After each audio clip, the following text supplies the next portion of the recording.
Welcome back. Last time y'all seen this Jeep with the Hemi, with the 5.7 Hemi, not the SRT, the Overland. We replaced the crankshaft sensor. Still got the P0016.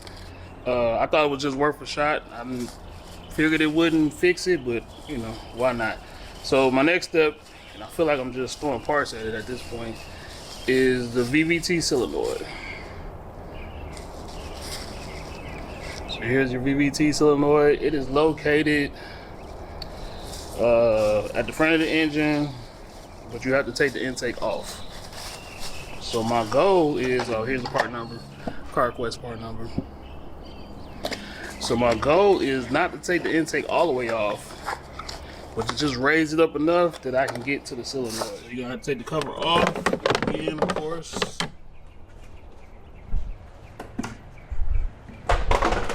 And the solenoid is like right here, but down on the bottom. So got to remove the air box. You have to do the majority of the tasks it takes to get the whole intake off, minus the stuff in the back. So you're gonna have to do the clips for the fuel rail, of course the the air box, these clips, I think it's 5 bolts on each side, and then I'm gonna attempt to just raise it up, prop it up, and my solenoid should be right there.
Okay, so what I did was took the air box out, disconnected all of the fuel injector line, not the lines, but the connectors.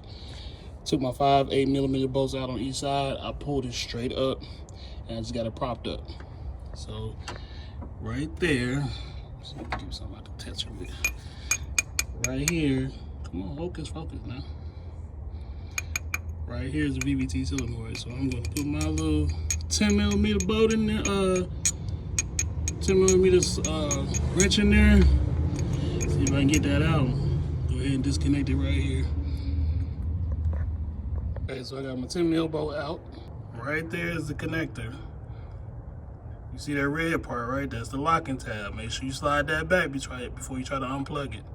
Also seen people break them trying to pull them out by the solenoid part. But what I'm going to do is attempt to wedge it right here.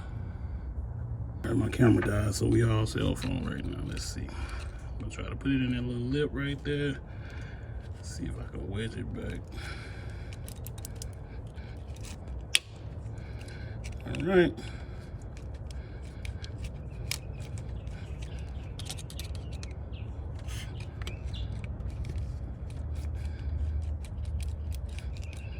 Let's see, it's moving. Oh, it's out. Y'all saw that, right? No cuts, no nothing, right? So don't tear up your solenoid. The old one, anyway. Creating more work for yourself. It's still in there pretty tight, so I'm gonna need another hand. All right, so here we go. So here's the old one. Damn, God dang it. Come on, get yourself together. Here we go. Oh, she did.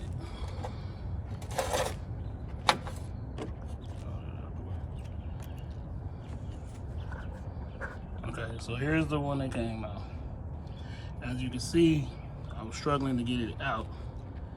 And the reason was, you can see something is missing. Hold on, hocus focus, phone, hocus focus. There you go. So look at that one, and look at that one. Do you see it?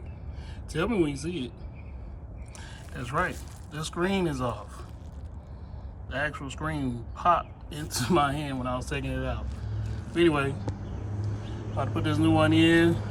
Y'all know what it is. Lube your O-rings, lubricate your O-rings. Okay, so right now we're gonna go ahead and pop them back in there.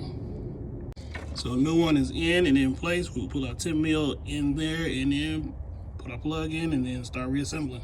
Okay, so now we have the solenoid in place, plugged in, tightened up, 10mm. I believe the torque spec is 9 foot-pounds. So now we are doing our 5 on each side, 8mm bolts for the intake, and we're just reassembling at this point. All right, y'all, so the camera died.